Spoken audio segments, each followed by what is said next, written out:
Hello, hello. My name is Kim Addis. I am the president and founder of Frame of Mind Coaching and the co-founder of the Journal That Talks Back. Today is Fridays with Fernie, and I'd like to welcome my daughter Fernie to the podcast with me today.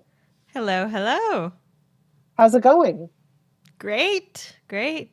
I'm really happy with the weather. It's very nice, and the city is lovely at this time of year. You're in Montreal. Absolutely. So Montreal is a French-speaking place. How's your French lately? Je crois que ça améliore petit à petit. Wow, look at you. Even your accent's getting better. Merci bien. So Fernie went to French school here in Toronto, but their French lessons aren't, they're more Anglophone French. And now she is dating a French guy from France, so her accent is improving. Okay, so what are we talking about today? So today we have another little case study. Again, it's a bit more general than a specific case, but I will jump right in. So this is the type of person that is uncomfortable asking for help. So they want to accomplish everything themselves, even when it feels like the world is crumbling down on them and they have a huge burden. They don't feel comfortable asking for help and they just want to accomplish it themselves. What advice would you have for that kind of person?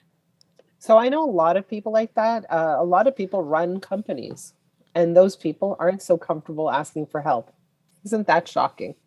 And what we find is that people who are not comfortable asking for help have a series of beliefs around the concept of asking for help. And those beliefs generally clash with their goals.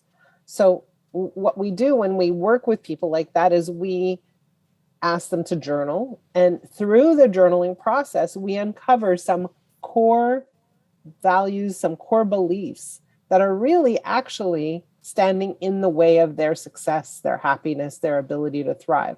So let me give you some examples.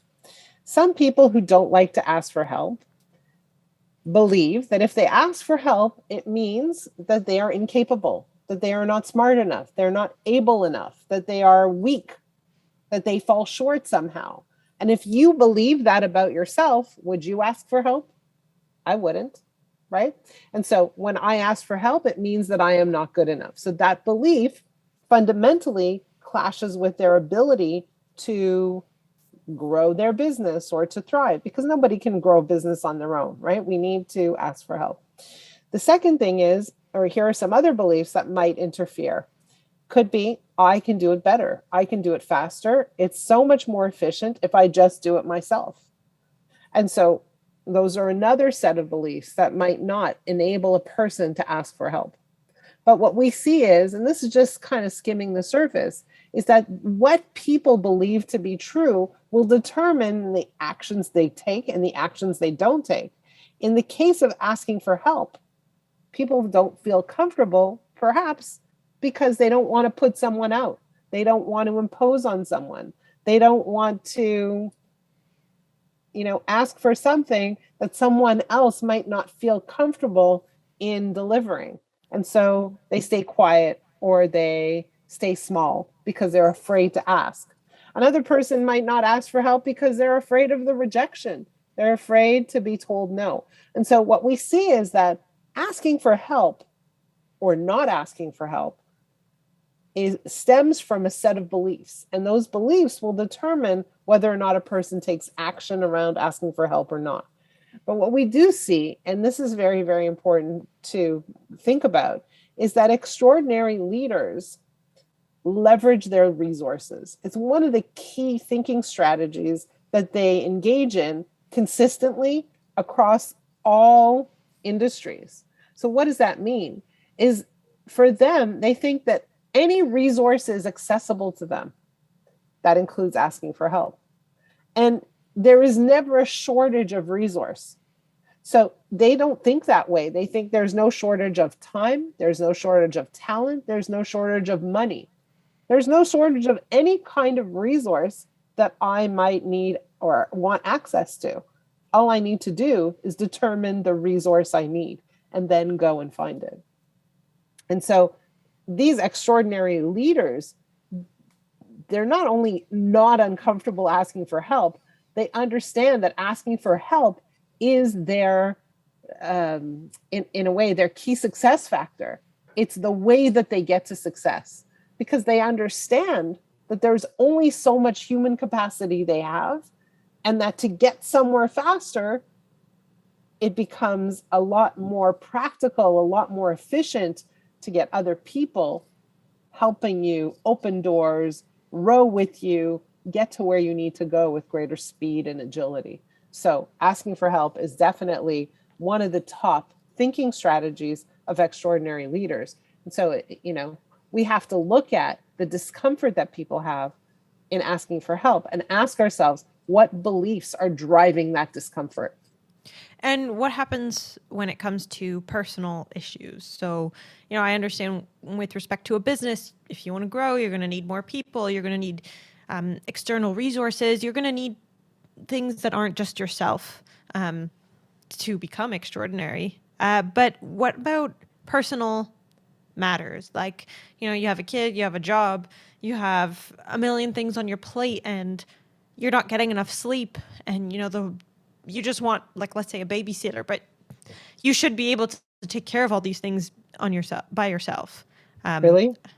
You should, So right? That's the idea of, like, that's what's stopping somebody. But I guess I'm asking how this applies to a personal situation yeah, rather than a business.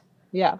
So again, there are a certain set of beliefs that step in the way, right? You just mentioned one. I should be able to do this on my own. I shouldn't have to ask for help. I shouldn't need help. If I were, smart enough, well put together enough, I wouldn't need to ask for help. And so those Mm-hmm. are a set of beliefs. And those beliefs ultimately just limit us. They just get in the way. They just interfere with our ability to thrive. And so even on a personal level, but let's look on a personal level, just the same way as we know that in business, we become wealthy, or we grow our business by accessing resources. In our personal lives, we also increase our wealth by increasing our community and our network. And how do we increase our network? How do we do that? How do we do that? Is by letting people in, is by inviting them to participate in some of the challenges we have and sharing those with others. And so if we isolate ourselves and we say, no, we have it all together, I never need help, I got this perfect life going on, what happens is we prevent people from stepping into our lives and participating and helping us out, lifting up some of the weight some of the times. But let's even get a little less complicated. Let's just say you have people over for dinner. You invite people over for dinner. You've prepared a lovely dinner. And after dinner, they say, hey, can I do anything to help? Oftentimes we say, no, no, no, you're the guest. You sit down, you relax. You're my guest. I'll take care of everything, because we have a belief that guests shouldn't be working. Guests shouldn't be helping out. But what do? We're in the kitchen working. They're at the dinner table waiting. And what we do is we end up creating a moment of discomfort.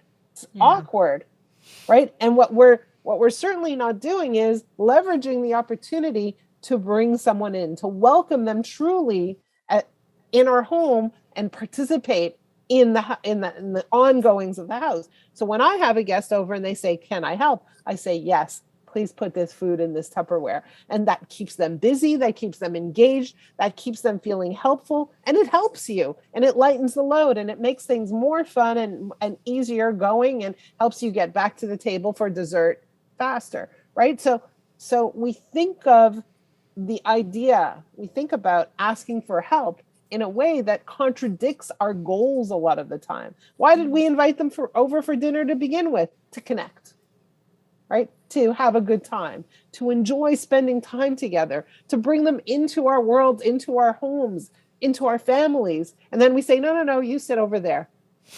You can't cross the threshold of the kitchen. And I encourage people to think about it differently. Sometimes asking for help is a gift to the person you're asking help from, because that gives them an opportunity to participate, to contribute, to be valuable in some way that is meaningful to you. That creates connection. So asking for help in business, you can't grow a business by yourself. Right? You just can't. So you need to ask for help. You need to figure out how to leverage your resources. And at home, certainly it makes life easier, but it also serves the purpose of creating a connection with others when you ask others for help.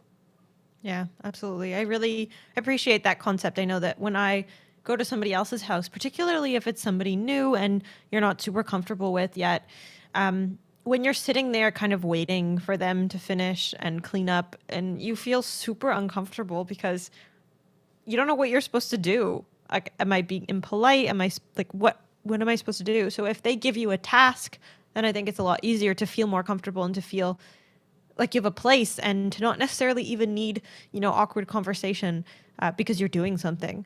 And that doing something together facilitates a relationship. Talking isn't the only way to build a connection. Right. And sometimes when you're in the kitchen and you are doing the dishes or filling up the Tupperware containers or whatever it is that they're asking you to do, that's when the less formal piece of the relationship starts to build. That's when the real synaptic intersection starts to take place. That's when the friendship starts to really build at a whole other level. Because if you let someone into your kitchen, you let someone into your life, right? And so it changes the game, and it, I think, ups the level of potential intimacy. So let people in your kitchen, let them help, right? Give them an apron, say, here, let dry them even this dish. Into your dishwasher. Even into your dishwasher. So, Fernie's alluding to this very incredible thing that has taken place in my life. When I met Alan and we went over to his parents' house for dinner, his mother is the type of person who is not comfortable asking for help.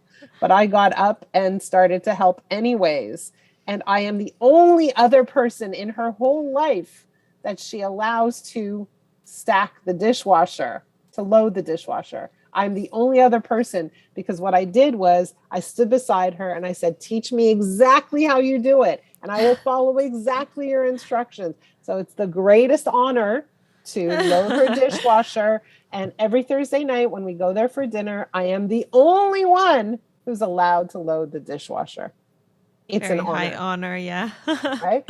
But what it does actually, what that action has done for us over the years, I mean, now it's been a long time, but at the time, it cracked open the possibility for intimacy early on in the relationship. And I will say, I have an extraordinary relationship with my mother-in-law.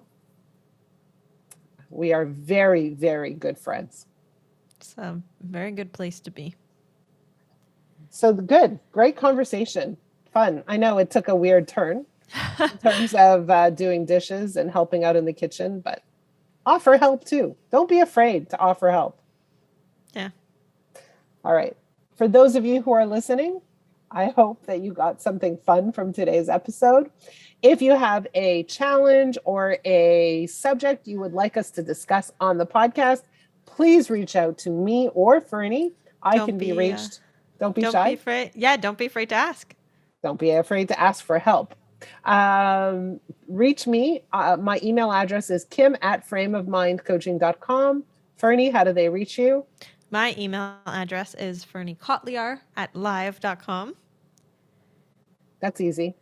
And we hope to hear from you. And please like, please share, please spread the word about our podcast. We definitely want to get more ears tuned in. We will see you next week. Have a great week, everyone.